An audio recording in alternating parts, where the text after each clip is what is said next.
je me propose, je me propose de vous parler pendant une petite heure, trois quarts d'heure, une heure, de l'évolution de l'histoire des épidémies, de l'évolution de l'histoire des épidémies.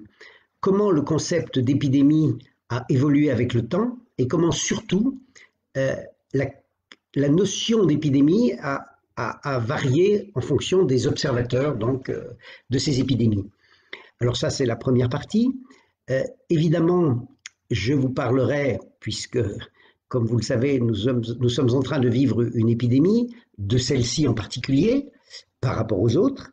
Et puis, je terminerai par un sujet donc, qui m'est cher et qui est l'objet de mon dernier livre, qui est la notion de patient zéro.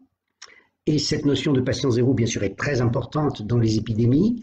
Et moi, c'est une notion que j'ai reprise, qui est une notion en fait d'infectiologie, qui est consacrée aux maladies infectieuses. Le patient zéro aussi, on l'utilise parfois pour les maladies orphelines, les maladies génétiques. Lorsqu'on a trouvé le premier patient atteint d'une maladie génétique nouvelle, une maladie orpheline, je vous en parlerai après.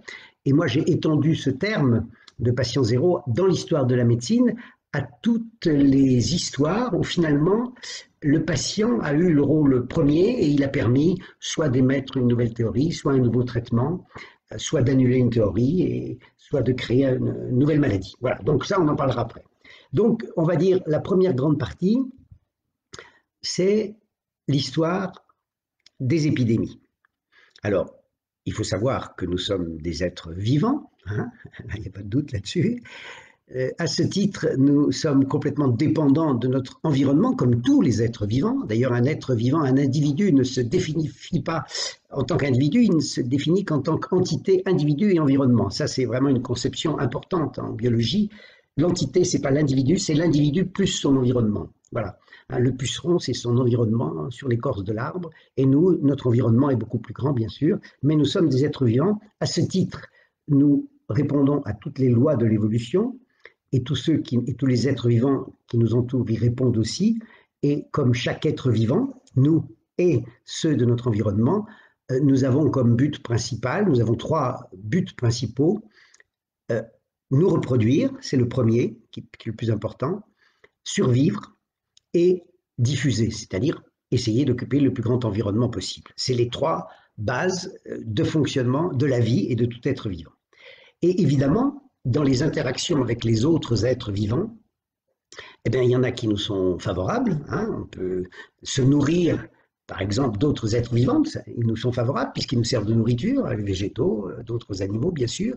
Ils peuvent vivre en totale indifférence avec nous, hein, neutralité complète. Soit ils peuvent participer à une symbiose. Nous sommes en symbiose avec, vous le savez, par exemple, toute notre microflore organique, hein, notre microflore intestinale. C'est une symbiose entre ces bactéries et nous. Et puis surtout, ils peuvent être nuisibles aussi. Enfin surtout, non, plus rarement, pardon, il faut bien que je pèse mes mots. Ils sont plus souvent utiles ou neutres que nuisibles, mais parfois ils nous sont nuisibles, soit en nous attaquant, donc ce qui est le cas de beaucoup de bactéries, virus, protozoaires. Ce qu'on appelle le protozoaire, c'est des êtres unicellulaires comme le plasmodium du paludisme, ou des vers plus importants comme le ténia que vous connaissez, ou les oxyures, donc on appelle des helminthes. Et donc, ils nous agressent aussi par l'intermédiaire d'insectes, notamment les acariens, qui nous transmettent ces virus. Voilà. Donc ça, c'est ce qu'on appelle globalement, ce que les biologistes et les médecins appellent la pression parasitaire. La pression parasitaire, c'est toute cette pression exercée donc par bactéries, virus, protozoaires, helminthes et leurs vecteurs, donc leurs vecteurs que je viens de nommer, insectes et acariens. Cette pression parasitaire, je pense que vous savez tous que, évidemment, cette pression parasitaire est beaucoup moins forte ici, chez nous, dans les pays tempérés, que dans les pays tropicaux. Je pense que tout le monde le sait. Hein.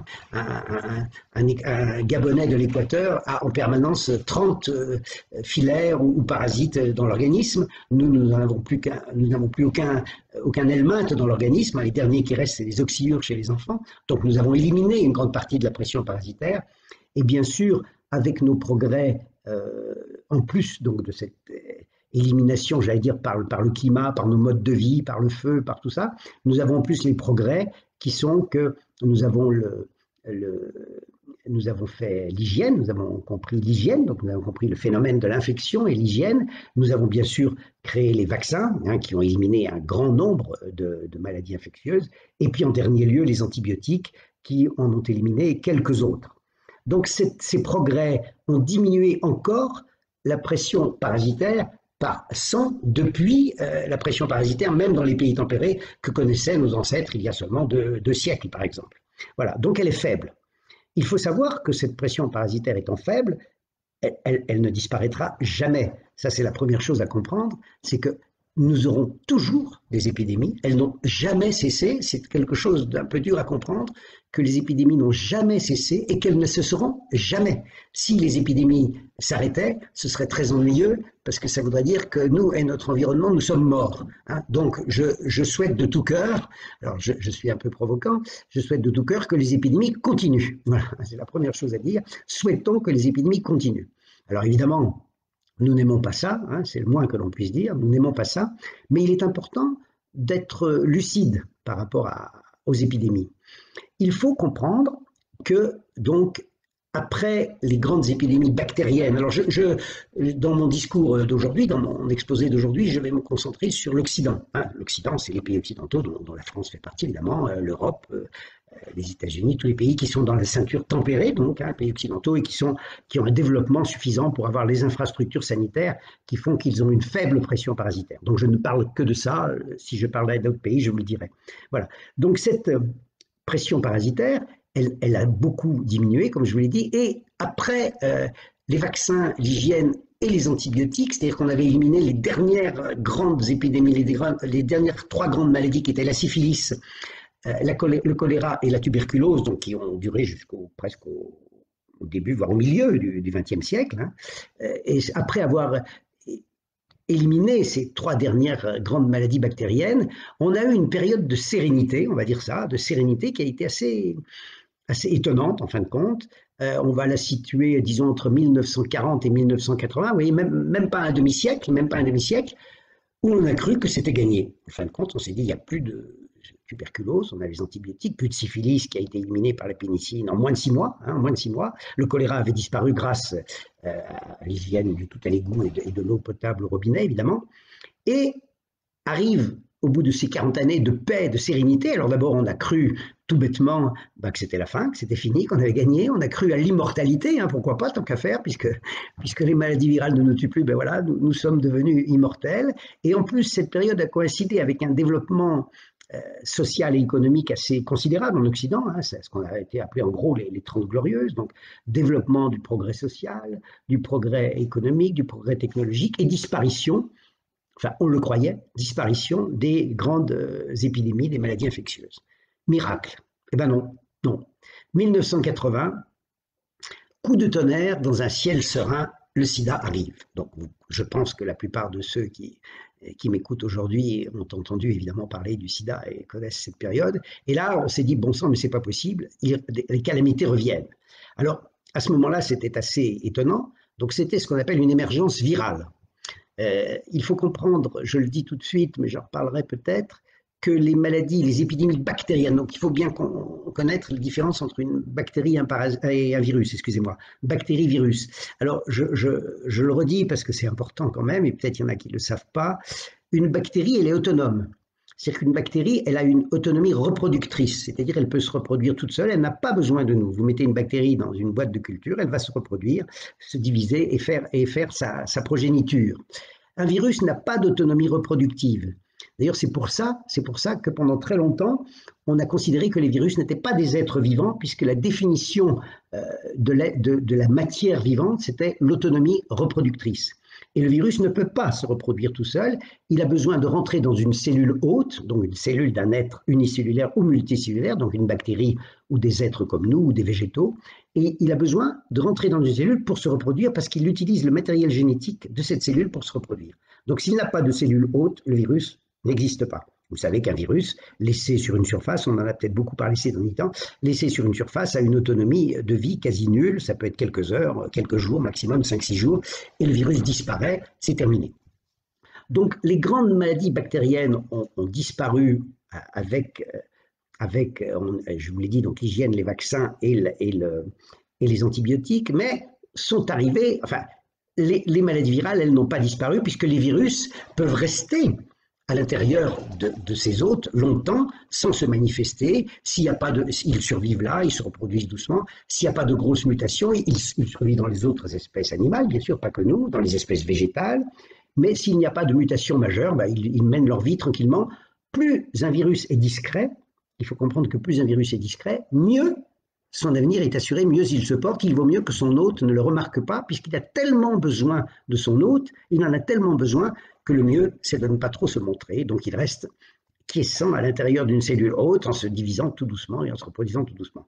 Cette notion est fondamentale, j'insiste là-dessus. Donc on peut dire, en gros, alors là, je ne suis pas tout à fait certain de ce que je vous dis, je vais essayer d'être le plus rigoureux possible. On peut dire que les grandes épidémies bactériennes, je dis bien bactériennes, je ne vois pas pour l'instant de menace sur l'humanité par les épidémies bactériennes, parce qu'on a justement des armes, on a les vaccins, on a les antibiotiques, on a l'hygiène, on sait faire, on sait que ces bactéries, on peut en venir à bout, même s'il y a l'antibiorésistance. Vous savez que les antibiotiques, bon, vous connaissez le phénomène de l'antibiorésistance certainement, mais malgré tout, on a un bon espoir de rester maître de cette situation. Je le dis en mon nom propre, mais je pense ne pas être le seul à penser comme ça. Alors, les virus, c'est un peu différent. Les virus, nous n'avons pas de traitement, en fin de compte, et nous avons que le fait que les virus, devant rester discrets, quand ils deviennent virulents, c'est pas très bon pour eux comme pour nous, parce que s'ils sont trop virulents, ils tuent leur hôte, donc bah, ils sont morts, puisqu'un virus qui n'a pas de cellules hôtes, je vous le répète, meurt, ne survit pas, donc ils n'ont pas intérêt à être virulents. Mais malgré tout, il y a des émergences virales, c'est ce qu'on a vu. Alors là, les mieux identifiées, c'est bien sûr la grippe espagnole en 1918 avec son million de morts rien qu'en France et je pense ses 50 millions dans le monde. C'est une émergence. Qu'est-ce que c'est? C'est une grippe, un virus qui nous était très familier en fin de compte, que tout le monde connaît bien, la grippe, qui occupe l'humanité depuis, je pense, l'origine sans doute, enfin je le crois, depuis l'origine. Et là, ben, il y a eu une mutation, des conditions d'environnement, des ruptures brutales d'environnement pour lui, sans doute le fait de la guerre aussi, peu importe, peut-être une mauvaise nutrition. En tout cas, il a trouvé un terrain favorable, il a muté et il a été redoutablement dangereux. Et puis, bien sûr, sa virulence ayant été telle, il a tué tellement de personnes que forcément, il en a perdu lui-même aussi de sa virulence. Seules les souches, sans doute les moins virulentes, ont survécu. Et donc, cette épidémie a disparu. Alors, c'est ce qui caractérise une épidémie virale. Hein. On pourrait, par exemple, imaginer qu'une épidémie de choléra ne s'arrête jamais. Tant qu'il n'y a pas la bonne hygiène de l'eau, le bon tout à l'égout, l'épidémie de choléra ne s'arrêtera jamais. Il n'y aura pas de pic épidémique. Vous aurez toujours 20% de la population qui sera infectée. Alors qu'une épidémie virale, par définition, elle a une courbe en cloche. Tout le monde a appris la courbe de Gauss à l'école, hein, la courbe en cloche. C'est l'évolution normale d'une émergence virale. Hein. C'est-à-dire qu'elle atteint un maximum de la population. Quand elle a tué et atteint tous ceux qu'elle avait à tuer, et que ce bénéfice de la virulence n'est plus un bénéfice, c'est un désavantage pour le virus. Ceux qui n'ont pas été malades sont immunisés et détruisent le virus. Donc l'épidémie disparaît. Ça, c'est, on peut dire, systématique. Il n'y a pas d'épidémie virale qui ne réponde pas à cette courbe en cloche. C'est systématique. Donc, les épidémies virales du passé, celles d'aujourd'hui, c'est toujours pareil, c'est la fameuse courbe en cloche. Avec un pic, et là, on est maintenant sur la courbe descendante.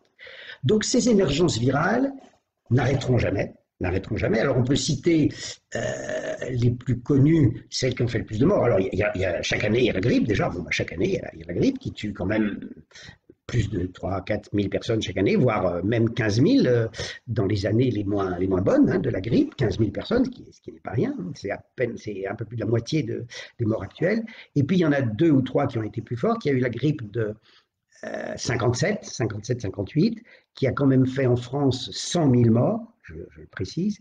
La grippe de 69-70 qui a fait 32 000 morts, c'est assez précis, on a les chiffres assez précis. Et puis, on fait face aujourd'hui à un coronavirus, donc qui n'est pas une grippe, qui va probablement, on peut le supposer, d'après les chiffres actuels, faire de l'ordre de 30 000 morts en France, donc un peu moins quand même que la dernière grippe de 69-70. Alors, ces émergences virales et ces maladies épidémiques d'une manière générale, il faut comprendre que les hommes, les individus, les médecins, les dirigeants des pays, bien sûr, ont essayé de les comprendre et de les prévenir. Hein. C'est tout à fait logique. Mais il y a une époque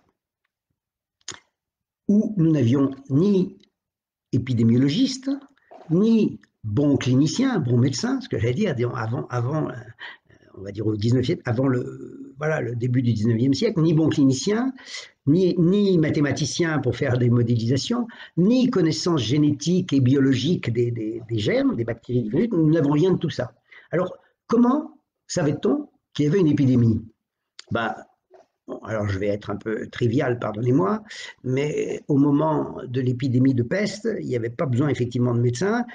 Les citoyens comptaient le nombre de morts dans la rue et ils savaient qu'il y avait une épidémie. Voilà, hein. Donc le meilleur épidémiologiste de l'épidémie de peste, c'était le croque-mort, qui voyait son activité multipliée par 10 en une semaine, puis multipliée par 10 encore la semaine suivante. Donc l'épidémiologie était assez rudimentaire, on va dire. Et puis après cela, donc la peste étant une image caricaturale, je pense quelque chose qui ne peut plus se reproduire. 100% de létalité pour une maladie à transmission respiratoire, c'est juste l'apocalypse, on va dire les choses comme elles sont. Voilà, elle a tué 30% de la population européenne en 3 ans. Bon, on oublie, c'est fini, ça n'arrivera plus. Voilà. Alors, après, il y a eu les cliniciens, l'expertise clinique. Hein. On avait donc les cliniciens, on va dire les médecins, mais les cliniciens, c'est les médecins qui sont au contact des malades.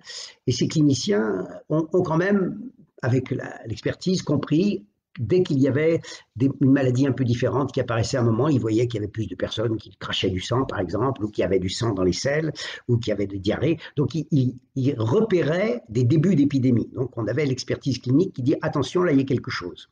Et ça, quand c'est arrivé, on avait déjà compris la notion de contagion. Parce qu'il faut comprendre que jusqu'à, je dirais, limite début XVIIe siècle, on ne savait pas même ce qu'était la contagion. Ça paraît incroyable, mais il y avait 2 grandes théories qui s'opposaient. C'était la théorie de l'infection et la théorie de la contagion. L'infection, ça veut dire que les maladies, elles étaient autour de nous, elles étaient dans le sol, dans l'air qu'on respirait, et donc on les prenait parce qu'on habitait au mauvais endroit, sur la mauvaise terre ou sous le mauvais nuage. C'était la notion d'infection. Et puis après, il y en avait qui disaient, mais non, les maladies, c'est pas comme ça, on peut les attraper effectivement comme ça, mais surtout, elles se transmettent entre êtres humains ou entre animaux et hommes, ou entre... voilà. Donc, ça a été la notion de contagion. Il y a eu une grande guerre, c'est les grandes polémiques qu'adore la science et particulièrement la médecine, entre infection et contagion. Et puis un jour, on a bien compris que c'était la contagion qui dominait, hein, que les maladies ne venaient pas de l'air, mais qu'on les attrapait parce que notre voisin l'avait et qu'on l'attrapait. Donc, alors les grandes contagions, les plus grandes contagions donc, de l'époque, c'était surtout des contagions, ce qu'on appelle orofécales, hein, c'est-à-dire transmission digestive, hein, les matières fécales, et on remange et on reboit de l'eau sous le nez. Voilà, donc c'était les plus connus, bien sûr, le choléra, la typhoïde, qui ont décimé surtout au début de l'urbanisation, bien sûr, puisque les gens étaient concentrés. Donc là, l'urbanisation a été une hécatombe hein, pour ces épidémies-là. Voilà. Et donc, quand on a compris la notion de contagion, à ce moment-là, on a fait des progrès, j'allais dire, épidémiologiques. Donc on avait le clinicien, puis l'épidémiologiste qui est arrivé et qui a dit, mais finalement, c'est dans ce quartier de Londres qu'il y a le plus de cas de choléra. Et dans ce quartier de Londres, tous les gens vont boire à cette fontaine ou à ce puits. Et donc ce puits, il y a quelque chose dans ce puits. Et on a compris qu'il y avait une contagion à partir des eaux. Donc voilà. Et donc on a commencé à repérer le début d'une épidémie à un endroit donné. Donc on traitait, dans le cas présent, on disait ben, la fontaine n'est pas bonne. Alors on ne savait pas les traiter à l'époque. Mais aussi on savait, pour le choléra, on a compris qu'il fallait traiter l'eau, la purifier, ou bien on fermait le puits tout simplement. Donc on avait l'épidémiologie qui nous aidait. Et puis après, donc je passe à la notion, avec le progrès technologique et l'histoire qui avance, j'en arrive à Pasteur et Koch, donc l'allemand Koch, qu'on dit Koch ou Koch, qui est le Pasteur allemand, qui ont montré qu'en fait, ces maladies contagieuses, donc qui se transmettaient bien d'être humain à être humain, eh bien, elles étaient dues à des petits microbes. Hein. Alors on disait microbes englobant bactéries, virus, parasites, helminths, protozoaires. C'était les microbes, l'ensemble, les microbes, hein, les micro-organismes, on dit. des microbes qui finalement, que les personnes se transmettaient. Et ça a été la grande découverte, comme vous le savez, la découverte absolue. Et donc quand on a pu voir ces microbes au microscope et voir que des personnes malades portaient tel microbe, la tuberculose, pour simple, voilà, les gens crachaient du sang, on trouvait le microbe de la tuberculose, et évidemment, là, on pouvait isoler les gens qui crachaient du sang, essayer de traiter dans des sanatoriums, il n'y avait pas les antibiotiques encore, mais on avait donc une vision, j'allais dire, physiopathologique de l'épidémie. Hein. On avait compris la physio, vous comprenez le mot physiopathologie, hein, comment la maladie évolue. Donc, progrès supérieur, et j'allais dire, on pouvait, dès qu'il y avait 10, 15, 20 malades qui crachaient du sang dans une région donnée, on disait ben, c'est le microbe et on pouvait isoler ces patients. Donc on avait déjà une vision de l'épidémie avant qu'elle ait fait une grosse hécatombe. Hein. Donc on isolait les patients en sanatorium. Donc plus on avait un progrès de la connaissance, plus on redoutait l'épidémie avant même qu'elle ait été sévère. Hein. Quand il y avait le choléra, ben, les gens étaient morts, on cherchait à comprendre.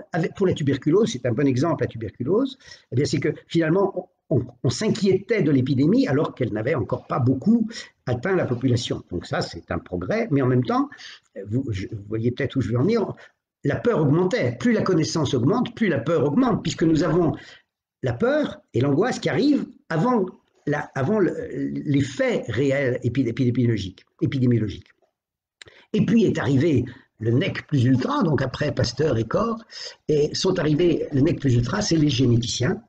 Alors les généticiens, ils ont été très utiles pour analyser, bien sûr, examiner les bactéries, mais surtout les virus.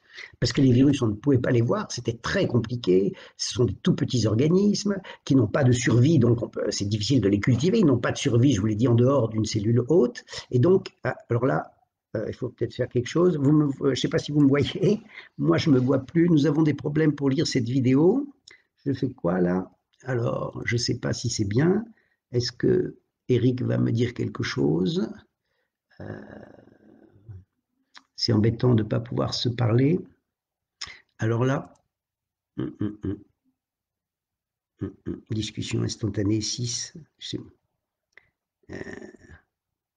Bon, qu'est-ce que je fais, Eric? Il va peut-être m'appeler. Je ne sais pas ce que je fais. Moi, je ne me vois plus, mais peut-être vous me voyez, c'est embêtant. C'est embêtant, je ne sais pas si je parle dans le vide ou pas.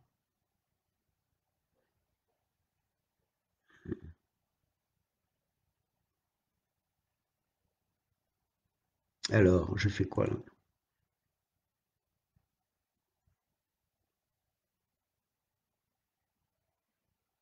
Bon, les ennuis de la technologie. Bon, alors, je dis qu'on... Discussion instantanée. Dominique Fourcade. Alors, qu'est-ce qui se passe là? Intervenant en direct 24 minutes. Est-ce que c'est là?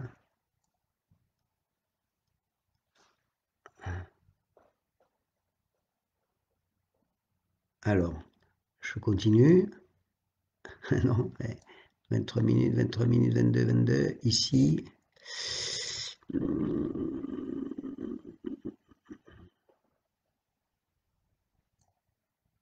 C'est OK. Jean-Luc Marty me dit c'est OK. Bon.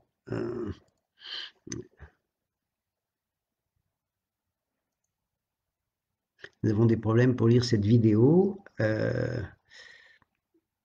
Arrêter la vidéo. Bon, je suis très ennuyé. Si quelqu'un me disait qu'il me voit, je serais content. Je serais content. Je m'amuse à l'idée. Allô?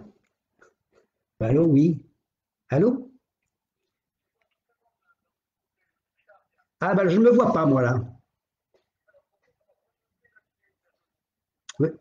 Non, non, mais non, mais je me vois pas, je me vois pas dans tous les cas. Non, non, je n'ai pas descendu, je me vois pas.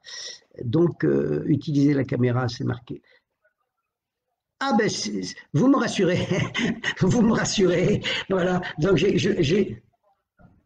juste été ridicule pendant 2 minutes. C'est pas grave, hein, c'est pas grave. Ok, je raccroche et je continue à parler. Hein, je continue à parler. Voilà. Voilà. Donc, alors je parle en face de vous. Voilà, donc j'en étais aux généticiens qui peuvent voir donc ces virus et surtout ils peuvent identifier une première mutation, une mutation qui a permis la transmission, par exemple, d'un virus. Donc toutes les émergences virales, c'est à peu près toujours, on peut dire, le même principe, on va dire 99% des cas, c'est le même principe, c'est un virus qui est dans un réservoir animal, donc non humain, qui se transmet à un homme. Alors ça arrive très fréquemment, mais généralement pour ce virus, l'homme est une impasse, ce qu'on appelle une impasse évolutive, c'est-à-dire qu'il va mourir dans cet homme parce que c'est pas son bon hôte, donc ça s'arrête. Mais parfois, il y a une mutation qui va faire que le virus va devenir transmissible d'un homme à l'autre. Et ça, c'est évidemment ce qu'on appelle l'émergence virale, donc c'est le cas de tout, du sida, de Ebola, du premier SRAS, du deuxième SRAS que nous vivons, de toutes les émergences virales depuis le début du XXe siècle. Et donc ça, nous avons maintenant la possibilité de savoir quelle va être la mutation, quelle est la mutation dangereuse, et quand on repère cette mutation dangereuse, cette transmissibilité interhumaine, qu'on la repère dès qu'on voit un petit foyer de 10 ou 15, 20 malades dans une région donnée, et là on se dit, halte là, on tire le signal d'alarme, parce que là on se dit, aïe aïe aïe, c'est une transmission interhumaine qui démarre, ça peut être très ennuyeux. C'est-à-dire que là, nous avons donc, alors comme les généticiens maintenant avec la mondialisation, ben, ils se connaissent tous, bien sûr, ils se communiquent tous entre eux, on n'est plus à l'époque, on n'est plus au XVIIe ou XVIIIe siècle, on a la vidéo, même si elle ne marche pas toujours, mais enfin voilà. Et donc, comme ils se parlent entre eux, le monde entier, je dis bien le monde entier, sait au bout de 3-4 jours qu'il y a quelque part un virus qui peut être dangereux. Suivez mon regard, vous avez compris, nous avons tous su qu'à Wuhan, il se passait quelque chose de pas normal, et tout de suite, nous avons su que ce quelque chose de pas normal pouvait être assez grave. Alors, on ne l'a pas aperçu tous de la même façon, les médecins ne sont pas trop inquiets a priori, mais ils savent que c'est quand même un signal d'alarme, mais ils ne savent pas quelle va être l'évolution, puisque tant de fois avant, vous avez des émergences virales qui ont fait flop, hein, c'est-à-dire qu'au bout de 15 jours, soit le virus était trop virulent, soit il était très peu contagieux, soit on l'avait repéré, plein de raisons, et l'épidémie s'est arrêtée. Voilà. Donc là, c'est important de comprendre la notion d'épidémie dans le temps. Je pense que vous avez bien suivi. Donc, plus le niveau de connaissance technologique, je dis bien technologique, pas seulement clinique, augmente, plus la peur précède la réalité des faits. Hein? Et alors ça, c'est très intéressant parce que c'est une inversion entre la cause et l'effet. Et donc, j'en arriverai peut-être donc à l'épidémie actuelle, et puis après, on parlera de la troisième partie sur les patients zéro. Mais lorsque vous aviez, alors je le cite, je le dis simplement,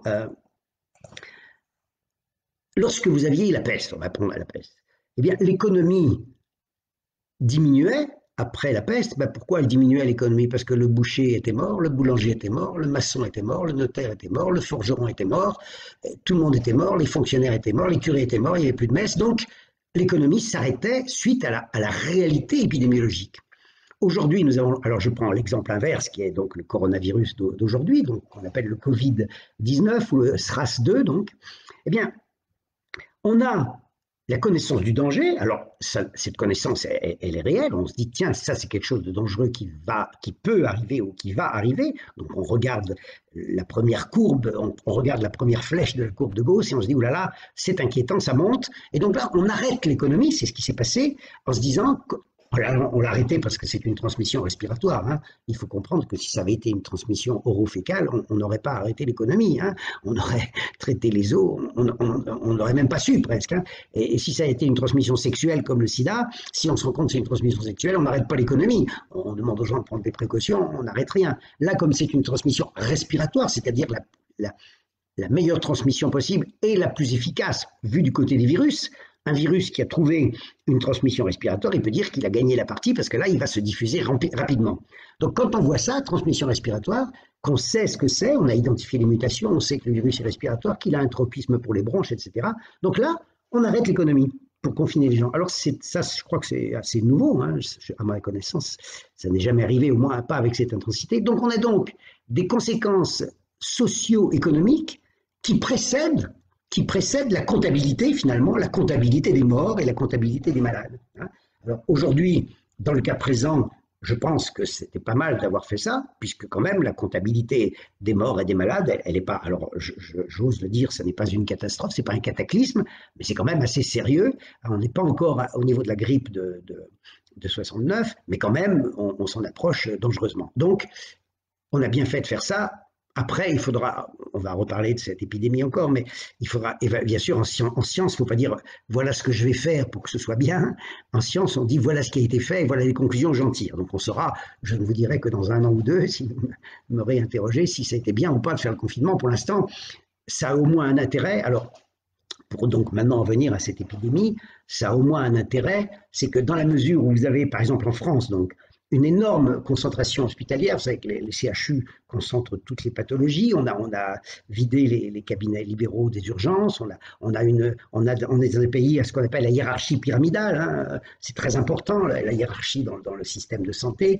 Donc on savait, les dirigeants savaient que tous les malades les plus graves, ou même les moins graves d'ailleurs, tous les malades, maintenant ça a changé par rapport à il y a 50 ans, allaient atterrir à l'hôpital et l'hôpital ne peut tout simplement pas supporter un tel choc. Donc, pour diminuer ce choc, on s'est dit, alors si vous me voyez toujours, la courbe en Gauss, ma fameuse courbe de Gauss, la courbe en cloche, pardon, eh bien, on s'est dit, au lieu qu'elle fasse ça, on va essayer de lui faire ça, en sachant que de toute façon, au total, le nombre de morts et de malades sera à peu près, à quelque chose près le même, hein, à quelque chose près, peut-être un peu moins avec le confinement, mais sans doute pas beaucoup moins. Par contre, les patients, vous l'avez compris, ça c'est facile à comprendre, seront étalés dans le temps. Hein, donc s'ils sont étalés dans le temps, les hôpitaux pourront faire face, tout simplement. Voilà. Donc ça, c'est le cas de l'épidémie. Donc avec l'inversion, j'insiste, l'inversion de la cause et des effets. Hein. La terreur précède la comptabilité et les problèmes socio-économiques précèdent aussi les faits épidémiologiques. Ça, je crois que c'est la notion la plus importante à retenir dans cette épidémie de Covid-19 parce que ça va servir à nos dirigeants, ça va nous servir à nous, citoyens, à nous, médecins, d'essayer d'être plus raisonnables à l'avenir parce que c'est souvent le cas avec les progrès technologiques. Nous n'avons pas la capacité intellectuelle ou sociale ou socio-intellectuelle de les assimiler, ces progrès. Finalement, c'est trop nouveau pour nous. Ces progrès génétiques, on ne sait pas faire avec, en fin de compte. Hein. C'est très bien, on est très content de les avoir, évidemment, tout progrès est louable, mais socialement, intellectuellement, on ne sait pas les gérer. Ça arrive trop vite. Hein. C'est comme un enfant qui a un jouet trop tôt, qui n'est pas de son âge, eh ben, il ne sait pas jouer avec. Hein, voilà. C'est un petit peu ce qui nous arrive, je le présente de cette façon imagée, mais je crois que c'est tout à fait vrai. Et puis, il y a une deuxième chose qui est importante dans nos sociétés occidentales, je le dis toujours, c'est que les consciences, alors les aspects éthiques et les aspects de conscience individuelle ont évolué. Alors, je vais donner un exemple assez concret pour que vous compreniez. Donc, je suis un médecin d'un certain âge, comme vous le voyez, ça se voit, je suis la cible préférée du Covid-19.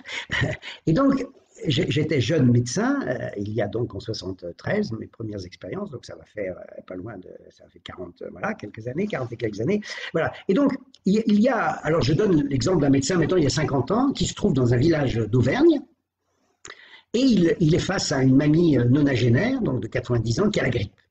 Et il constate que cette mamie qui a la grippe, elle commence à tousser, à respirer pas bien, et elle commence à aller vraiment assez mal. Ses enfants l'appellent, évidemment, appellent le médecin qui constate ça, et qui dit, bon, il sait que c'est la grippe, il sait que cette mamie a 90 ans et que la probabilité qu'elle meure de cette grippe est très élevée, mais c'est un jeune médecin, il est plein d'enthousiasme, et il appelle son ancien maître, chef de service de réanimation à Clermont-Ferrand, et il lui dit, voilà, j'ai une mamie qui a 90 ans, j'ai peur qu'elle fasse une détresse respiratoire, j'ai bien envie de vous l'envoyer.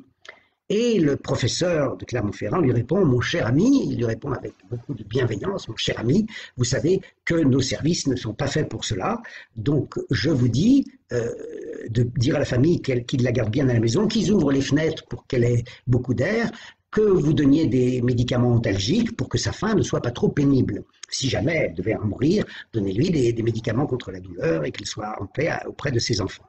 Voilà ce qu'aurait répondu ce monsieur, je ne l'invente pas, hein, ce sont des histoires vécues, je ne l'invente pas.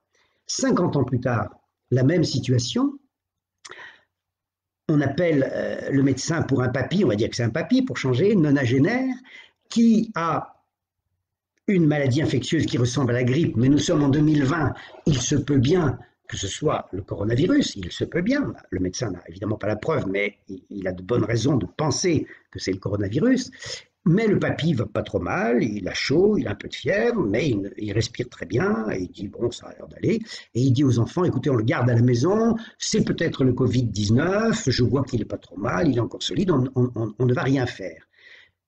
La famille congédie le médecin, appelle le 15, et aussitôt après, elle appelle l'avocat pour entamer une procédure juridique contre le médecin. Alors, pardonnez-moi d'être un peu trivial et grossier, mais il faut bien que je sois expressif. C'est en gros comme ça que ça pourrait se passer. J'exagère un peu peut-être, mais voyez que l'époque a changé. Nous sommes devant deux cas identiques, devant deux maladies identiques. En fin de compte, la grippe et le coronavirus, c'est deux maladies, on va dire, identiques, pour faire simple, même s'ils ne le sont pas tout à fait identiques, avec des esprits qui ont complètement changé. Donc nous avons la connaissance qui a augmenté, les esprits qui ont changé, et la structure hospitalière qui fait qu'on est sûr que les hôpitaux vont être engorgés dans tous les cas. Donc ça bouleverse complètement la notion d'épidémie. Nous sommes dans une situation complètement nouvelle pour nous tous. Alors évidemment, en plus, je regarde l'heure, c'est parfait, je suis dans les temps. En plus, dans un pays comme... Alors là, j'ai parlé de l'Occident, alors c'est pareil, tous les pays ont fait pareil, hein. Je ne reproche pas à nos dirigeants d'avoir choisi le confinement et d'avoir alerté la population, je ne leur reprocherai jamais, en aucun cas, ils ont bien fait de faire ça, et en plus, ils n'avaient pas d'autre choix, pour toutes les raisons que je vous ai dites, ils n'ont pas d'autre choix parce que l'OMS a conseillé de faire ça, tous les autres pays ont fait ça, ou presque, à quelques exceptions près, et surtout, leurs concitoyens ont changé de mentalité, c'est très important. Un dirigeant qui s'occupe des Français d'aujourd'hui, il ne s'occupe pas des Français d'il y a 50 ans. Hein. Et un dirigeant, il sait que dans son pays, la structure hospitalière est comme ça. Donc, tous les feux en France, étaient au rouge. Et évidemment, on n'avait pas d'autre choix que celui-ci. Alors, on peut être pour, contre le confinement, plus ou moins fort, mais si M.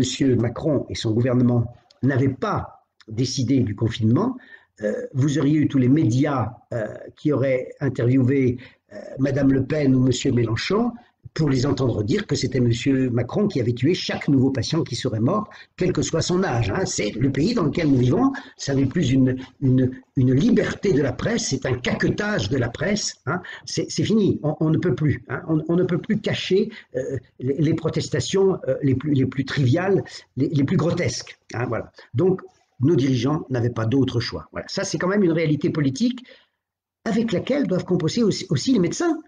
Parce que les médecins font partie de la société, jusqu'à preuve du contraire. Ils savent que les politiques feront comme ça, ils font comme ça, que les citoyens ont peur. Moi, j'ai parlé avec beaucoup de confrères. C'est vrai que beaucoup de mes confrères, au début de cette épidémie, et même en cours, et même encore maintenant, ne sont pas très inquiets. Hein, mais tous ont dit on aurait pu se dispenser de temps de confinement, de temps de précaution. Mais tous ont joué le jeu correctement. Hein, ils ont joué le jeu avec beaucoup de civisme.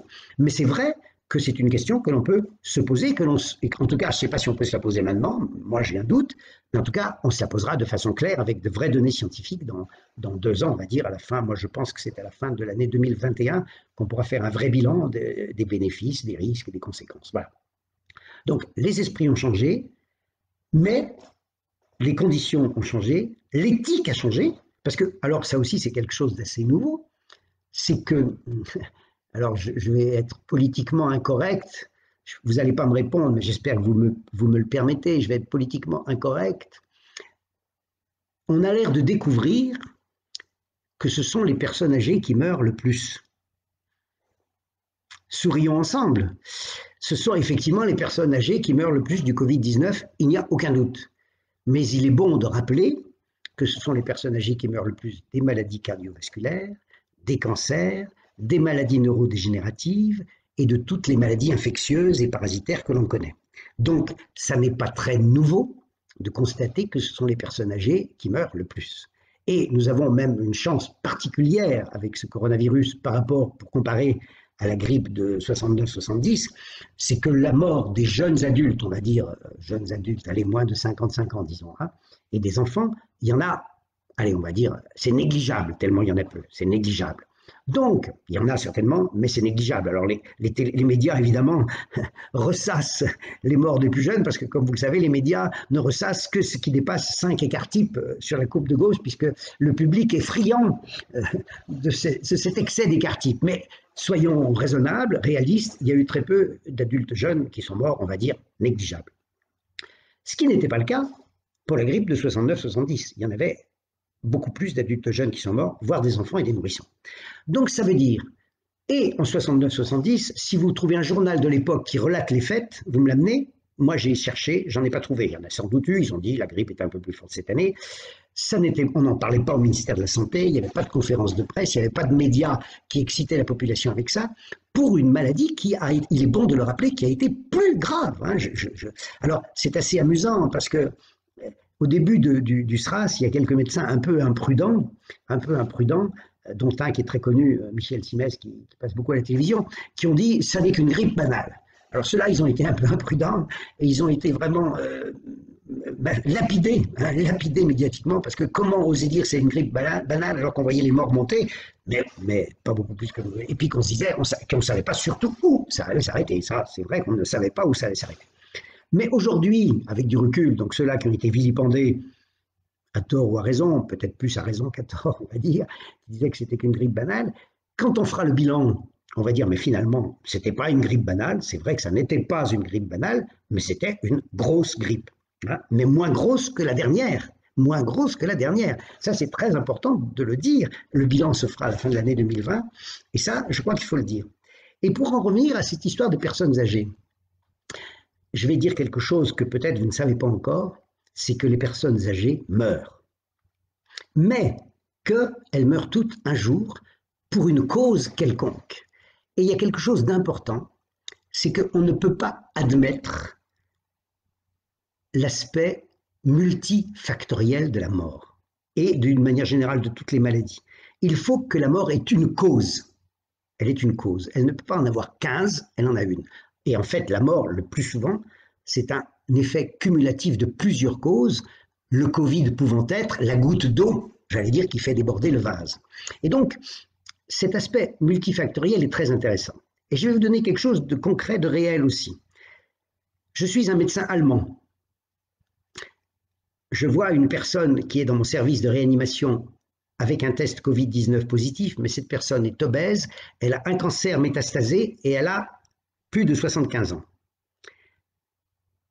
Au moment du certificat de décès, si le test Covid-19 est positif, qu'est-ce que je mets? Mort de quoi? Du cancer métastasé, de l'obésité morbide ou du Covid-19? Je vais mettre en Allemagne du cancer métastasé. Si je suis en France ou en Italie, je mets du Covid-19. Pourquoi? Esprit latin, esprit anglo-saxon, je n'en dirai pas plus, je ne sais pas vous dire pourquoi, mais ça s'est passé souvent comme ça, expliquant qu'il y a moins de morts du Covid-19 dans certains pays que dans d'autres. Après, il y a d'autres paramètres, on n'a que celui-ci, mais c'en est un. C'est pour vous dire que faire la comptabilité dans ces cas-là, en fonction des différentes cultures, c'est quasiment impossible d'avoir une rigueur scientifique. Il n'y aura qu'un chiffre qui sera absolument valable, un seul, qui sera incontestable dans tous les pays du monde, un seul, qui sera scientifiquement incontestable, ce sera à la fin de l'année 2020, de combien la mortalité globale, donc toutes causes confondues, a augmenté. Et s'il y a un différentiel de 15 000 morts, ça veut dire que le Covid a tué 15 000 morts de plus que ce qu'aurait dû être la mortalité normale. Ça, ce sera le seul chiffre absolument incontestable. Et je vais vous raconter une anecdote intéressante, et qui est intéressante parce que je suis un des acteurs. Alors, elle est intéressante. C'est pas parce que j'en suis un des acteurs qu'elle est intéressante, c'est parce que je la connais très bien, donc je peux la raconter sans problème. Lorsqu'il y a eu la canicule en 2003, donc là, ce n'était pas une épidémie, ce n'était pas un virus, c'était la canicule accompagnée d'une grande sécheresse. Et donc, la canicule en 2003, très vite, je sais plus, au mois de juillet-août, on a constaté que là, les croque-morts ont constaté qu'il se passait quelque chose. Et donc, très vite, on a dit, oula, c'est dangereux. Et on a essayé donc de protéger nos personnes âgées, évidemment, on a fait ce qu'il fallait faire. Et à la fin de l'année, et il y a eu donc 17 000 morts exactement de plus que l'année 2002, donc l'année précédente. Donc on en a conclu que la canicule avait tué 17 000 personnes de plus, ce qui était la vérité la plus proche de la vérité. Et j'avais fait un papier sur la recherche à ce moment-là, en novembre, je crois, et j'avais dit le fait qu'il n'y a eu que des personnes âgées, là c'est le cas vraiment que des personnes âgées qui sont mortes de la canicule, on peut dire peut-être des petits nourrissons aussi, mais enfin c'était essentiellement des personnes âgées, c'est peut-être un signe de la bonne santé, de le bon état sanitaire de notre pays, de la bonne santé de notre pays. Pourquoi? Parce que il y a beaucoup de personnes qui arrivent à des âges très avancés, ça veut dire qu'elles ont été protégées de toutes les autres maladies, de tous les facteurs de risque, et qu'on a été capable d'amener des personnes, beaucoup de personnes, à un âge très avancé. C'est ce qui s'appelle augmenter l'espérance moyenne de vie à la naissance dans un pays.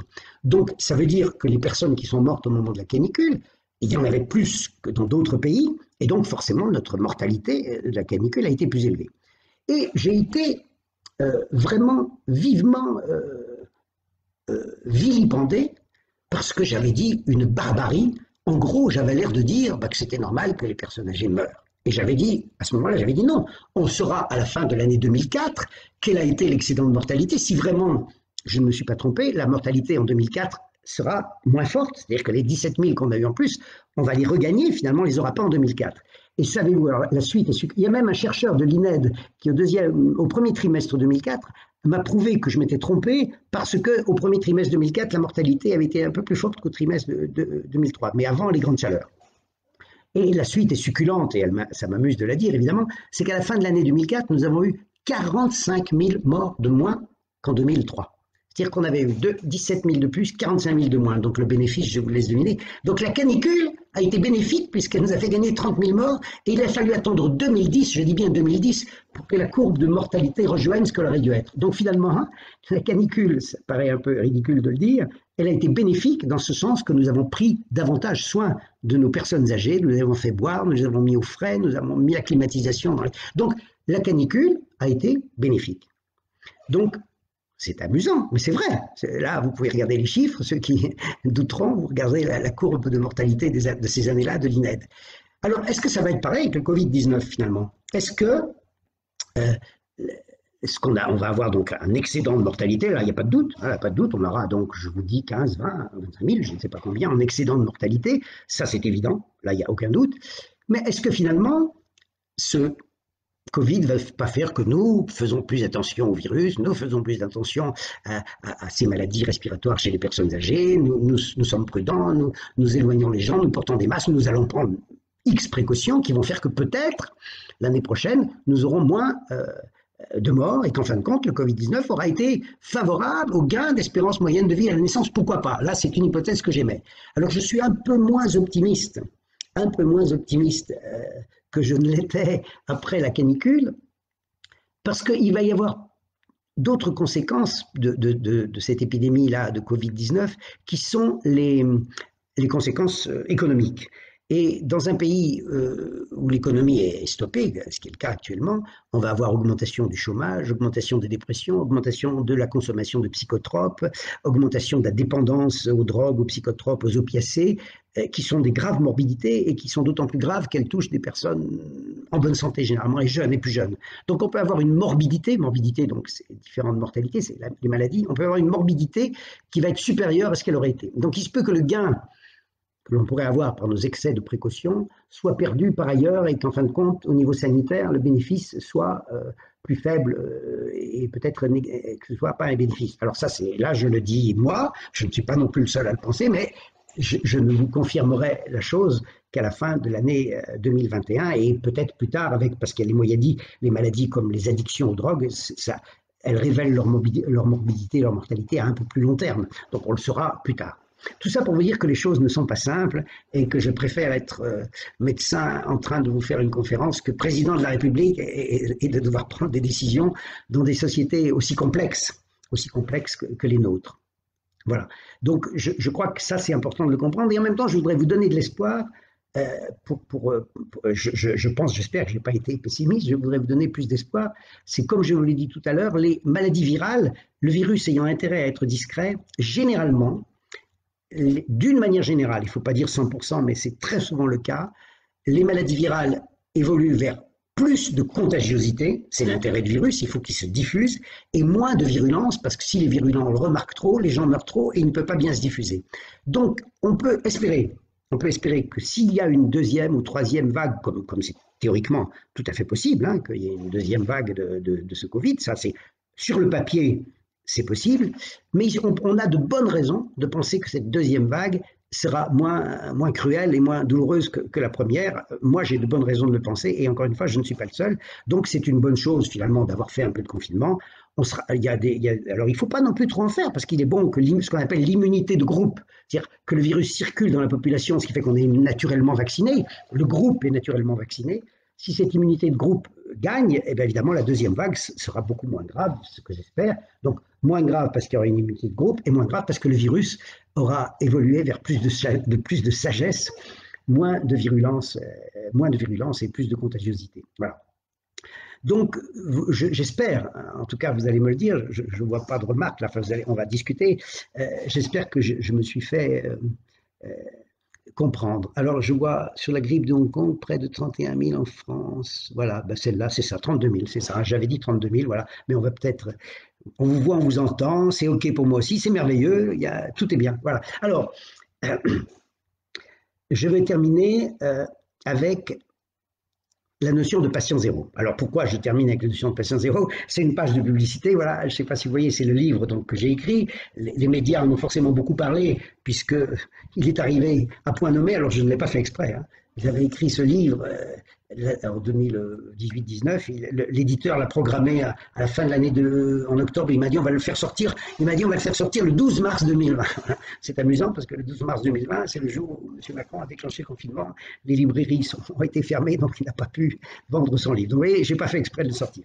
Mais évidemment, on a beaucoup parlé de patient zéro à ce moment-là, parce que la notion de patient zéro, dans le cadre de ces nouvelles émergences virales, elle est très intéressante. Alors, elle est très intéressante d'une manière générale, la notion de patient zéro, mais on va parler que des émergences virales, parce que c'est ce qui nous préoccupe aujourd'hui et qui nous préoccupe tous. Si vous arrivez à retrouver la première personne qui est malade, déjà, vous identifiez le virus en cause. Puisque vous voyez un malade, vous identifiez le virus sur quoi. Ce virus, vous l'apparentez immédiatement à des virus que vous connaissez déjà. Donc là, très vite, on a vu que le coronavirus, celui-ci, c'était le cousin germain de celui de 2003 à Hong Kong, hein, qui a fait, je précise, 0 mort en France, mais qui a fait 800 morts en tout dans le monde, et qui a alerté aussi tous les médias, 800 morts dans le monde entier. Ça paraît incroyable, c'est dérisoire, c'est comme s'il n'y avait rien eu du tout, en fait. Mais on en a beaucoup parlé quand même. Voilà. Et donc, on a vu que c'est un cousin germain, et là, on s'est dit, oulala, attention, dangereux. On le connaît, on sait ce qu'il a fait, surtout qu'il était très létal. Heureusement, il était très peu contagieux, ce qui fait que ça n'a pas duré. Hein. L'épidémie est passée très vite. Alors après, il y a d'autres problèmes, je peux parler de tout. Il y a le problème de l'hyperimmunité, mais vous me posez des questions si vous voulez. Il est l'heure, je suis fatigué, je vais arrêter, mais voilà. Donc, le patient zéro, c'est important, parce que si on peut remonter encore plus haut, on pourrait arriver à trouver la mutation virale qui a fait ce fameux passage de l'animal à l'homme et surtout la transmissibilité d'homme à homme. Et si on pouvait trouver ça, alors là, ce serait un vrai progrès parce qu'on saurait quelle est, pourquoi pas, alors le mot n'est pas bon, la stratégie génétique ou les processus génétiques qui font qu'un virus devient transmissible d'homme à homme. Alors là, je rêve un peu, hein, c'est le progrès que l'on espère. Bon, je pense que c'est pas pour demain, mais en tout cas, la recherche du patient zéro est importante. Elle n'a de l'importance que pour les foyers primaires. Évidemment, quand les journaux s'amusent à trouver le patient zéro en France, pour savoir qui est-ce qui a amené le premier cas en France, pardonnez-moi, mais on n'en a rien à faire. Ça n'a aucun intérêt au niveau scientifique. C'est une anecdotique, ça intéresse les médias, ça intéresse les journalistes, ça n'intéresse absolument pas les scientifiques. La seule chose qui intéresse les scientifiques, c'est à l'origine, là-bas, à Wuhan, en Chine, ou plus en amont, si on le trouve, puisque un patient zéro, par définition, est provisoire, hein, jusqu'à ce qu'on ait trouvé celui qui était avant. Voilà. Donc, vous voyez que cette évolution des épidémies, cette notion de patient zéro, c'est passionnant. Hein. Et en plus, je ne voulais pas parler de la notion de porteur sain, puisque vous savez qu'on peut être porteur sain de beaucoup de microbes et de maladies. J'ai raconté d'ailleurs quelques histoires de porteurs sains dans mon livre, et c'est encore plus intéressant et encore plus difficile, puisque si c'est un porteur sain qui n'a jamais eu le moindre symptôme, qui a transmis la maladie, eh ben, on ne le trouvera simplement jamais, puisqu'il ne s'est jamais plaint, il n'a jamais vu de médecin, il était sain. Voilà. Et donc ça, c'est quelque chose aussi, on sait que c'est très fréquent.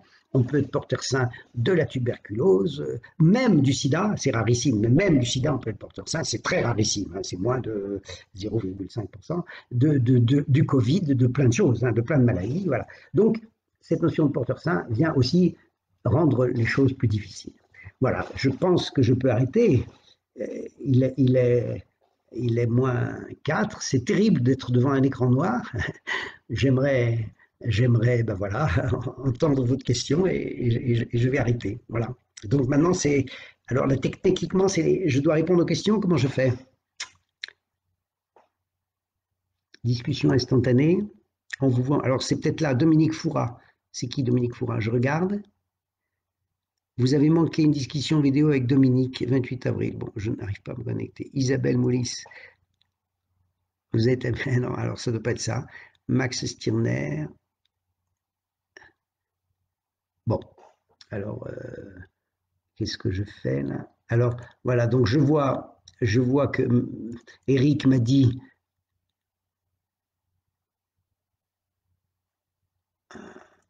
Eric m'a dit qu'il y avait 30, voilà, la grippe de Hong Kong, donc de 69, 31 000 morts en France, on est d'accord. Voilà.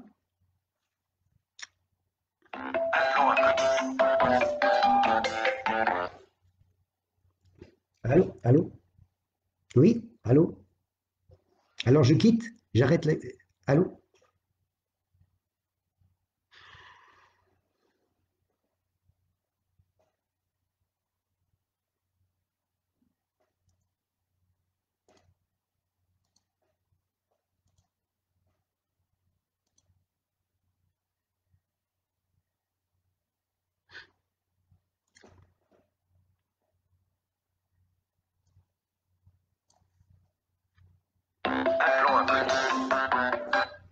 Oui, allô?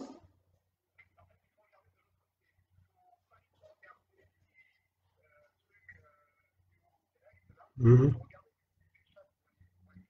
Alors ça se trouve où ça? Euh, en haut alors? Le dernier, alors à gauche de l'écran, j'ai donc le dernier c'est intervenant de l'UPP, soutenez-nous. Le dernier c'est Blandine. Alors un grand merci pour cette heure de subtilité scientifique dans cette période qui en manque cruellement. Voilà, Euh, voilà. Ah d'accord. Donc là j'ai pas alors préparé les questions les amis. Donc ça c'est vous. Après comprendre et savoir permet d'agir. J'aime répondre. Alors si je me réponds, ils me voient plus là. Les gens me voient plus ou pas là? C'est ridicule. Ça m'amuse beaucoup tout ça. Hein.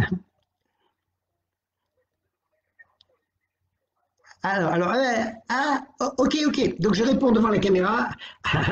D'accord. Là, je me sens bizarre. Hein, vous me piégez là. Alors, ok, c'est bon, j'arrête. Alors, vous me direz. Alors, donc, préparez les questions, les amis. Voilà. Alors, Blandine Brun, écoutez, elle me pose pas une question. Elle me dit comprendre et, et savoir permet. Voilà, très bien. Alors, Stéphane Fortier, un grand merci pour cette heure de subtilité scientifique dans cette période qui en manquerait. Ah ben là, je suis évidemment ravi de ce que vous me dites. Voilà, redites-le une fois. Voilà, alors Isabelle Moulis, merci beaucoup. Pat Coas, merci beaucoup. Blandine Brun, merci pour la clarté de... Oh là là, mais là, je vais revenir vous voir souvent. Blandine Brun, merci pour la clarté de votre conférence. Voilà, intervenant. Voilà. Bon, bah, écoutez, j'ai rien à dire de plus. Qu'est-ce que je peux dire que je ne vous ai pas dit, puisque vous avez l'air content. Il faut que je regarde. Non, non, ben, je vous ai dit. Voilà.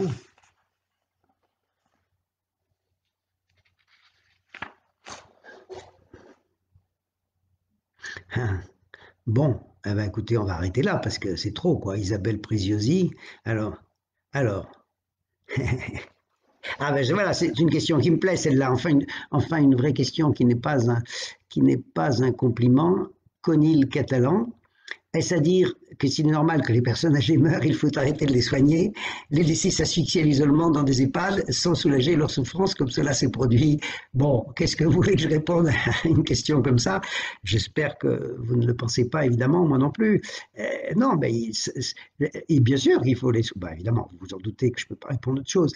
Simplement, il faut être réaliste, c'est tout. Hein, il faut être réaliste. Quand on a 90 ans, on a le droit de mourir d'une grippe. Voilà. Mais bien sûr, dans aucun cas, je ne laisserai mourir un de mes patients ou un de mes proches de la grippe sans faire tout ce qui est possible pour l'aider, en tout cas La première chose à ne pas souffrir, je crois que ça c'est important, hein, donc être mal respiré c'est une souffrance, donc il faut essayer de les oxygéner un peu, sans parler de réanimation, mais en tout cas de la ventilation d'oxygène, bien sûr les câliner, les cajoler, tout ce qu'on peut faire, mais avec, sans perdre le réalisme. Hein, il ne faut pas mélanger réalisme et activisme désordonné, hein, je crois que nous en sommes tous là.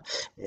Voilà, je crois que réanimer se forcer à réanimer un centenaire respiratoire, ça pose question, voilà, tout simplement. C'est tout le problème de la fin, de l'accompagnement de fin de vie. Hein. Mais c'est pas évidemment que je ne veux pas les laisser mourir. Je pense qu'aucun médecin ne le veut. Simplement, je trouve qu'on manque d'honnêteté et de réalisme en ne disant pas, en ne répétant pas que la fin de vie n'est pas, il n'y a pas qu'une seule cause. On meurt de plusieurs causes. Hein. Et même peut-être que, alors là je suis un petit peu provocateur, mais c'est une chance de mourir du Covid, ça évite de mourir de choses beaucoup plus cruelles et qui durent beaucoup plus longtemps et qui sont beaucoup plus douloureuses. Si j'ai le choix entre le Covid-19, je vous parle à titre personnel, le Covid-19 et des métastases de cancer ou une maladie neurodégénérative qui n'est pas Alzheimer mais bien d'autres plus graves, je prends tout de suite le Covid-19 sans hésiter. Hein. Faites-moi un paquet cadeau, je le prends immédiatement. Hein. Alors regardez mon commentaire plus haut, docteur Stéphane Azaïs. Stéphane Azaïs. Stéphane Azaïs, plus haut. Alors Stéphane Azaïs. Arrêtez de propager l'état de terreur. J'espère que vous ne pensez pas ce que vous dites. Je ne pense pas l'avoir propagé, l'état de terreur. Un ami en commun, Aldera Philo. Alors, ne comprenez-vous pas? Alors, il faut que je continue. Alors, plus haut. Comprenez-vous que Corona n'est qu'un levier? Ah! Oh là, si vous me faites faire de la politique, je ne vais pas être bon. Alors, Stéphane Aziz, comprenez-vous que le Corona n'est qu'un levier pour asservir encore plus notre peuple, que cette propagande sans ampleur a pour but d'amplifier l'impact du Corona pour créer un état, état de peur, ordonnance anticonstitutionnelle, destruction du code.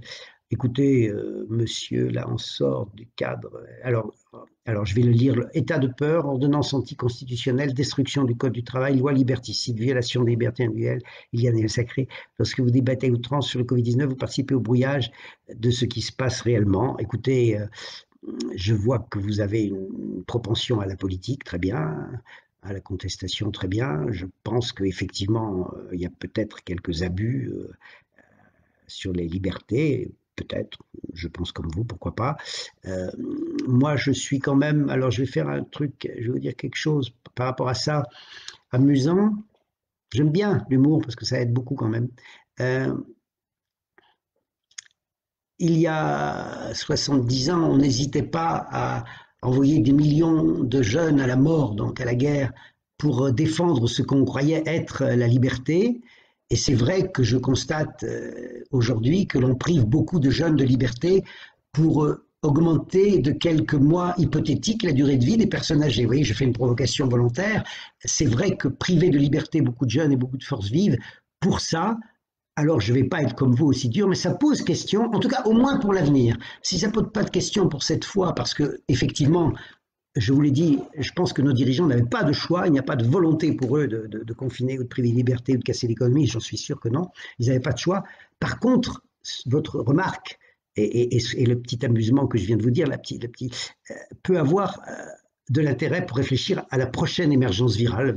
C'est une bonne... voilà, je vous ai répondu du mieux que je pouvais, je l'espère. Alors après, patient zéro, ben voilà, je vois que vous avez mis le livre, préparé. Alors comprendre et savoir permet d'agir, un grand merci. Alors je reviens à monsieur, les personnes âgées, voilà, Stéphane Ozaïs, donc je viens de vous répondre. Est-ce que les porteurs sains guéris, ah là, la question, pardonnez-moi, mais elle n'est pas compréhensible. Est-ce que les porteurs sains guérissent?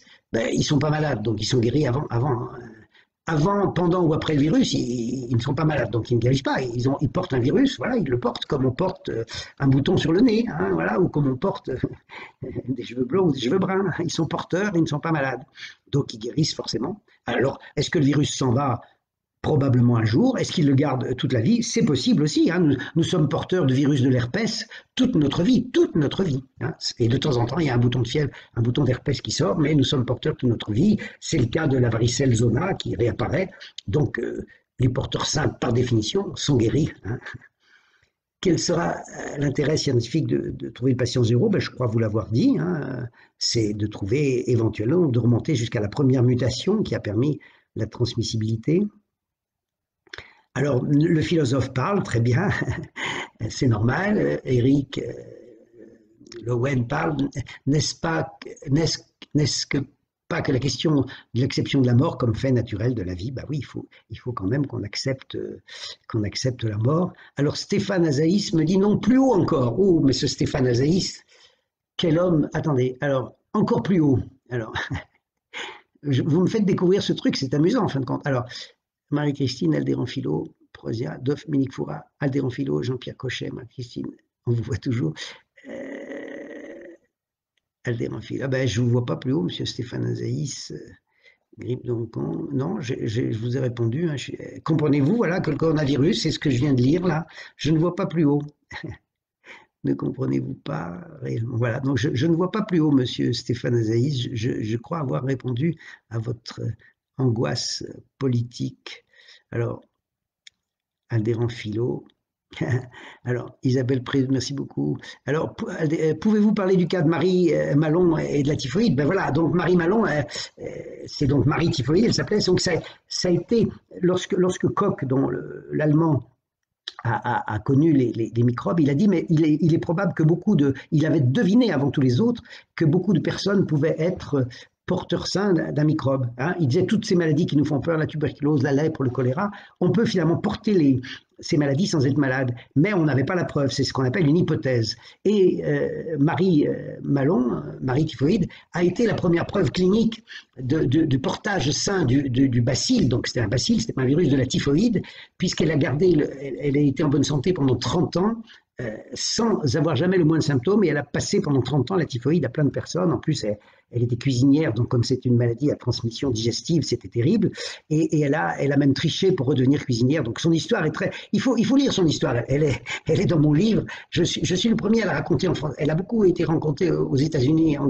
chez les anglo-saxons, elle n'avait jamais été racontée en français, et donc je l'ai racontée, elle est là, c'est amusant, en plus c'est un personnage romanesque, Marie typhoïde. Voilà. Est-ce à dire que c'est normal? Voilà, Stéphane, mon commentaire plus haut, vous l'avez dit, Stéphane Fortier guérisse, quel serait l'intérêt scientifique, n'est-ce pas, à l'acceptation de la mort? Merci docteur, je me suis régalé à vous écouter. Merci pour votre synthèse et votre préventive. Vous avez probablement entendu les récentes interventions d'A.Comte-Sponville, qui ont été parfois mal comprises, auxquelles j'adhère pleinement. Alors je suis désolé, j'ai entendu parler de Comte-Sponville, mais j'ai pas lu. Je sais qu'il a parlé à ce sujet, mais je suis désolé si vous mettez le résumé, mais j'ai pas lu. Stéphane Azaïs, merci. Ah ben j'ai répondu à Stéphane Azaïs finalement. Ce sont les mêmes aujourd'hui, voilà. Alors Aldéran Philo, donc c'est bien, l'intérêt scientifique, trouver le patient zéro, je vous l'ai dit. Que pensez-vous de la... Alors Christine Huguet, que pensez-vous de la contamination hors voie respiratoire du Covid, donc je suppose. Apparemment, il y a une contamination fécale. Je le sais. Alors, je sais qu'il survit beaucoup dans les matières fécales, le virus, et donc il se peut qu'à ce titre, il y ait une contamination fécale, mais comme nous sommes dans un pays où la contamination fécale est pratiquement impossible à cause de l'hygiène, cette question peut être valable dans les pays qui n'ont pas notre niveau d'hygiène, peut-être dans certains pays du tiers-monde, où la contamination donc orofécale du Covid-19 peut survenir. Théoriquement, c'est possible, puisqu'on le trouve dans les selles. Voilà, j'espère que j'ai répondu à cette question. Pensez-vous que la destruction... Alors, cette question Conil Catalan. Pensez-vous que la destruction du système de santé hospitalier est à dénoncer, comme le peu de financement en recherche fondamentale par l'État? Alors, le système hospitalier français, en 1975, je donne des dates très précises, était le meilleur du monde de loin, de loin. De loin, c'était pas le meilleur du monde, c'était de loin. Le système de protection sociale, le système hospitalier français était le meilleur du monde. Donc évidemment, c'est certain, nous avons un peu ou beaucoup baissé selon l'opinion de chacun, mais nous sommes partis de très haut. Nous sommes partis de très haut. Et effectivement, c'est pas tellement la dégradation du système hospitalier, le millefeuille administratif qui m'embête, c'est la concentration hospitalière. C'est-à-dire qu'on a fait quelque chose qui, à mon avis, était mauvais.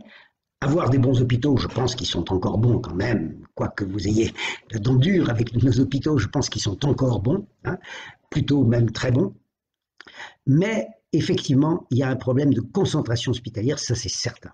Si on avait laissé les petites unités hospitalières dans les villages, des petites maternités, ne pas faire des grandes concentrations comme à Lyon, on a un centre hospitalier femmes, mères, enfants, c'est monstrueux, parce que je pense que ça, c'est un facteur de transmission des maladies infectieuses. C'est un facteur d'antibiorésistance, de maladies nosocomiales, ça c'est dangereux. Je pense que c'est la seule erreur. Je pense que nous n'avons pas assez donné d'argent pour... On a donné beaucoup d'argent à des grands hôpitaux et on n'a pas donné assez ailleurs. Les urgences ne sont plus assurées en médecine libérale, les petites cliniques. Et ça c'est le vrai problème. Après, sur la qualité du système hospitalier, je vous laisse vos propos, à vous. Alors, Stéphane Fortier, ils peuvent être contagieux tout le temps, les porteurs sains? Ben évidemment, oui, tant qu'ils portent le virus. Si vous me parlez des porteurs sains, je suppose que vous me parlez des porteurs sains, monsieur. Voilà, ben les porteurs sains, évidemment, ils peuvent être contagieux tout le temps, tant qu'ils portent le virus, hein, mais on ne le sait pas. Hein, enfin, voilà. Les porteurs sains, voilà, les porteurs sains, vous l'avez dit, c'est assez amusant. Alors, il vaut mieux 0 patient que trouver un patient 0. Voilà, beaucoup d'humour, très bien. Oui, les porteurs sains peuvent être leur vie. Marie Malon, voilà, ben, il y a Marie Malon sur Wikipédia, voilà, qui a été traduit en français. Le Marie Malon Wikipédia anglais a été traduit en français, effectivement. Alors, qu'est-ce que je fais là? Alors, attendez, j'ai dû perdre quelque chose là. Marie Malon, voilà. Nous ne sommes pas dirigés par des humanistes. 20 000 morts pour eux, cela n'est rien. Par contre, c'est en période de récession. Bon. Monsieur Azaïs, c'est une réunion scientifique. C'est pas une réunion politique. 20 000 morts, ce n'est pas rien. C'est beaucoup. Ça dépend ce à quoi on compare. Voilà. Le tabac fait 100 000 morts par an. Hein, de façon indirecte. Vous savez que la mort subite du nourrisson fait beaucoup de morts. Vous savez que le tabagisme passif a tué plus de nourrissons sans doute que le Covid ou les grippes n'en tueront jamais. Hein, voilà. Bon, je ne sais pas quelles sont les morts préférables. Moi, personnellement, quand des enfants meurent sur la route, ça me fait beaucoup de mal. Quand ils meurent du tabagisme passif, c'est terrible. Quand ils meurent de la pollution urbaine, c'est terrible. 20 000 morts, ce n'est rien pour personne, mais 20 000 morts personnes âgées, c'est un peu moins grave que 20 000 morts nourrissons. Hein. Un virus qui épargne les femmes enceintes et les enfants n'est pas une menace pour l'humanité, on va dire les choses comme ça, hein, n'est pas une menace pour l'espèce humaine. Mais voilà, bon, je ne veux pas faire de politique, surtout de la politique très branchée contestataire, comme ça. Je crois que la contestation est forte et toujours stérile. Je pense que nous sommes dirigés par des gens qui réfléchissent quand même, en tout cas au moins autant que vous et moi, et j'espère plus. Voilà. Les conceptions les perdues. Alors, Louis Pasteur, donc voilà, ben vous citez Louis Pasteur, monsieur Azaïs, je suis d'accord avec cette belle citation. Les conceptions les plus hardies, les spéculations les plus légitimes ne prennent un corps et une âme que le jour où elles sont consacrées par l'observation et l'expérience. Dixit Jean-Michel, l'humaniste. Alors, qui Jean-Michel? Je ne sais pas. Adepte, là, je ne comprends pas, là. C'est hors de ma juridiction. Oui, ben voilà, la question à l'acte dans les hôpitaux, c'est une erreur. Hein. La gestion à l'acte dans les hôpitaux, je confirme, c'est une erreur, évidemment. Hein. Ça a transformé les hôpitaux en entreprises, évidemment, c'est pas le but, tout à fait. Évidemment, monsieur, nous sommes forcément d'accord là-dessus. Ça n'empêche quand même pas que nos services hospitaliers sont encore bons. Voilà. Voilà, ben écoutez, je crois que je suis arrivé à Conil-Catalan. Vous m'entendez toujours? C'est terrible de parler dans le vide. Quelle frustration permanente. Voilà. Bon, 1h15.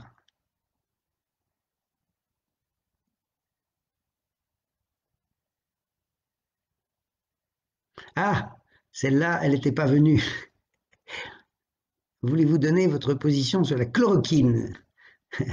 Ah, les Français aiment la polémique. Hein.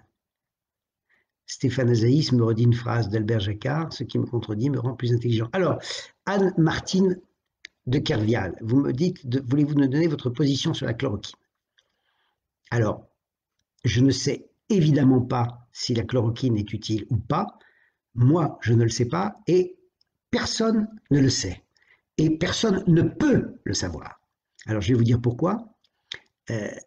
Pourquoi personne ne peut le savoir? Parce qu'une maladie qui guérit dans 95% des cas toute seule, sans aucune séquelle, tous les médicaments vont donner 95% de bons résultats. La poudre de rhinocéros, le poil de raton laveur, la purée de coccinelle et l'hydroxychloroquine vont avoir 95% de bons résultats puisque la maladie guérit dans 95% toute seule et sans séquelles. Donc quand on parle d'un médicament pour une maladie comme ça, donné au début, on est juste ridicule. Il faudrait, pour faire un essai clinique, avoir au moins 10 ou 20 000 patients dans chaque groupe, et ce qu'on ne peut pas faire. Donc personne, ni M. Raoult, ni moi, ni personne ne sait si la chloroquine est active. Personne ne peut le savoir. C'est même pas ne le sait. On n'a pas les moyens de le savoir.